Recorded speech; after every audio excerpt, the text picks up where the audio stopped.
Is it advisable to take supplement like vitamin B12 etcetera, ठीक है ना, vitamin tablet supplements ये लेना चाहिए कि नहीं, लें तो क्या लें, या अगर इस तरह के डाइट हम लेंगे तो कैल्शियम कहाँ से आएगा, प्रोटीन कहाँ से मिलेगा।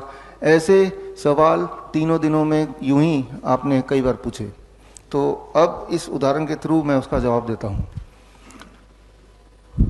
जवाब के लिए, जैसे कई बार लोग बोलते हैं कि डेयरी प्रोडक्ट नहीं लेंगे तो कैल्शियम कहाँ से मिलेगा,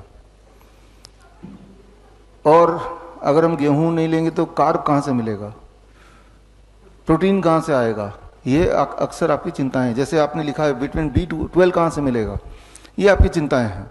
तो इसको हमें क्लियरली समझना होगा। समझने के लिए अब मान लीजिए कैल्शियम कहाँ से मिलेगा, दूध में तो बहुत कैल्शियम होता है, इतना कैल्शियम कहाँ से मिलेगा। दुनिया में सबसे ज़्यादा कैल्शियम किस चीज़ में है, नाखून में है, ये कैल्शियम है आपका। तो सबसे ज़्यादा कैल्शियम चाहिए आपको, ये नाखून है। अगली बार जब नाखून काटेंगे तो उसको पाउडर बना के घोल के पानी के साथ पी जाए, कैल्शियम मिल गया। कैल्शियम चाहिए, कैल्शियम है, उसको फेंकिए मत, इकट्ठा करते रहिए। लेकिन ये नाखून वाला कैल्शियम किसी को नहीं चाहिए, ना जानवरों को ना हमें। क्यों नहीं चाहिए, वेरी वेरी इंपॉर्टेंट। कैल्शियम तो है but it is not in absorbable form, not in digestible form. मतलब वो पेट तक तो पहुंच जाएगा लेकिन वो टॉक्सिक बन जाएगा, वो इकट्ठा कहीं हो जाएगा, वो आपके बीमारी का कारण बन जाएगा। तो कोई जानवर या ह्यूमन नहीं लेता उसको। अगर आपको प्रोटीन चाहिए, हाई प्रोटीन डाइट, ऐसा कई लोग बोलते हैं मैं तो जिम जाता हूँ, हाई प्रोटीन डाइट चाहिए। दुनिया में सबसे ज़्यादा प्रोटीन ये बालों में है, ये प्रोटीन है पूरा 100% प्रोटीन। तो अगली बार जब बाल काटेंगे तो बोले इकट्ठा करके लाओ भाई, उसका नूडल बना लिया, खा लिया उसको। लेकिन ये भी नहीं करते क्योंकि वही वाली बात है, it is not in absorbable form, it is in a toxic form. Absorb होगा नहीं, बॉडी में कहीं इकट्ठा हो जाएगा, आपके लिए तंग करेगा, आपको बीमार करेगा, तो नहीं लेते। तो कोई भी चीज़ का हाईएस्ट कि मुझे ऐसा कुछ चाहिए जिसमें सबसे ज़्यादा कैल्शियम हो, सबसे ज़्यादा प्रोटीन हो, ये डेफिनेशन होना ही नहीं चाहिए। सबसे ज़्यादा कैल्शियम हो लेकिन एब्जॉर्बेबल फॉर्म में हो। सिमिलरली डेयरी प्रोडक्ट में जो कैल्शियम है तो ज़्यादा, but it is partially absorbable, not completely absorbable. आप ये देखेंगे जिन जिन जगह पे दूध ज़्यादा यूज़ होता है उन उन जगह में, जैसे स्विट्ज़रलैंड है, डेनमार्क है, स्वीडन है, जहाँ सबसे ज़्यादा डेयरी प्रोडक्ट लेते हैं।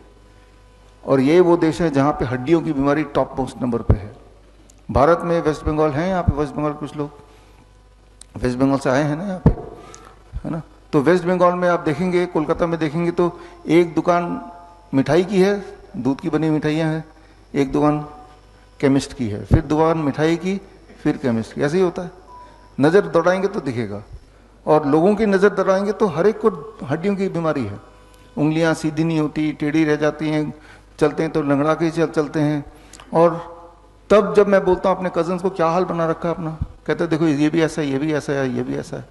उन्हें लगता है कि इतने उम्र में ऐसा होना ही है, ये स्वाभाविक है, ये कोई बीमारी नहीं है। सबका लाइफस्टाइल एक जैसा, सबकी बीमारी भी एक जैसी ही है। फिर अभी मैं 3-4 दिन पहले वियतनाम में था, वियतनाम में हमारे सेंटर्स हैं, वहाँ दूध एक्सपोर्ट होता है, वहाँ हड्डियों की बीमारी एक भी नहीं देखेंगे आप, वहाँ देखेंगे है ही नहीं। थाईलैंड में हड्डियों की बीमारी नहीं है, बिकॉज वहाँ पे consumption of the dairy is very very less, है ही नहीं। बनता तो है लेकिन एक्सपोर्ट के लिए बनता है वो।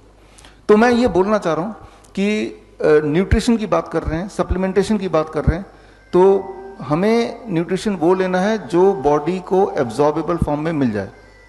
सबसे ज़्यादा एब्जॉर्ब फॉर्म में कब मिलता है, जब उसके स्टेट को हम बदले ना। जैसे फ्रूट्स ले रहे हैं, वेजिटेबल्स ले रहे हैं, 100% एब्जॉर्बेबल फॉर्म, 100%। तो उसमें मात्रा में कम है लेकिन जितना है वो पूरे उसी तरह बॉडी में जा रहा है। दूध में मात्रा में अधिक है लेकिन वो जा नहीं रहा है, वो अटक रहा है, तो हमें नुकसान पहुंचा रहा है। कोई बोलेगा कार्ब कहाँ से मिलेगा, हमारा तो गेहूं बंद कर दिया। दुनिया में सबसे ज़्यादा कार्ब किस चीज़ में है, लकड़ी में है। ये कार्ब भी है, सेलुलोज, 100% कार्ब, राइट। तो इसका भी पाउडर बना के चटनी में घोल के पी लो, चटनी बना के, तो कार्ब ही कार्ब है ये। लेकिन वुड, लकड़ी कोई भी नहीं खाता। क्यों नहीं खाएंगे, क्योंकि ये एब्जॉर्बेबल फॉर्म में कार्ब नहीं है।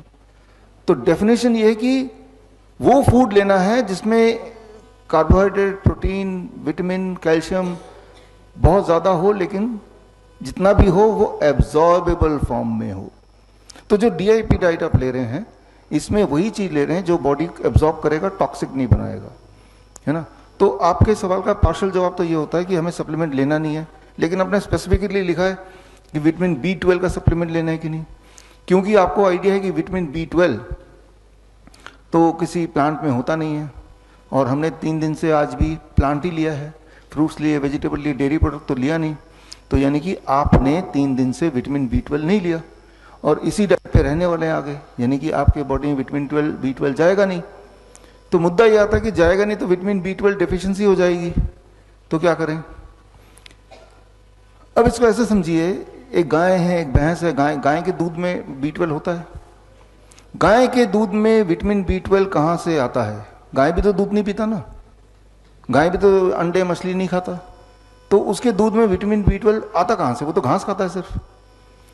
तो जब आप रॉ वेजिटेबल्स एंड फ्रूट्स खाते हैं तो उसमें there are certain good bacteria also, धोने के बाद भी, और वो पेट में जाता है, वो आपकी बॉडी की मदद करता है विटामिन B12 बनाने में।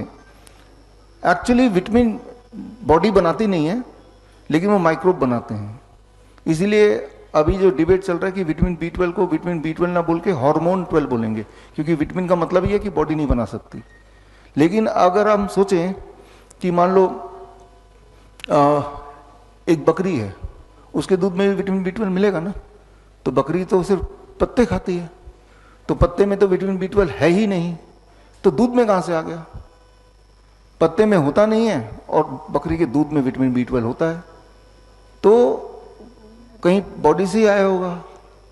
तो विटामिन B12 की, जैसा आपने सवाल पूछा, चिंता करने की जरूरत नहीं, क्योंकि आप खूब सारे वेजिटेबल्स एंड फ्रूट्स आप ले ही रहे हैं, इसीलिए वो डेफिशिएंसी नहीं आएगी। ये DIP डाइट बनाए हुए मुझे करीब 12-15 साल हो गए हैं।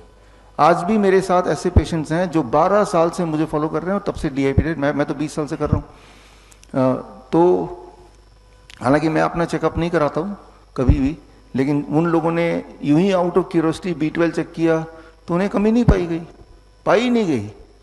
क्योंकि कमी कब होगी? जब आप vegetables and fruits raw form में नहीं खाएंगे तो कमी होगी। तो वेजिटेरियन लोगों को, या वीगन जिसे बोलते हैं ना, वीगन का मतलब क्या है?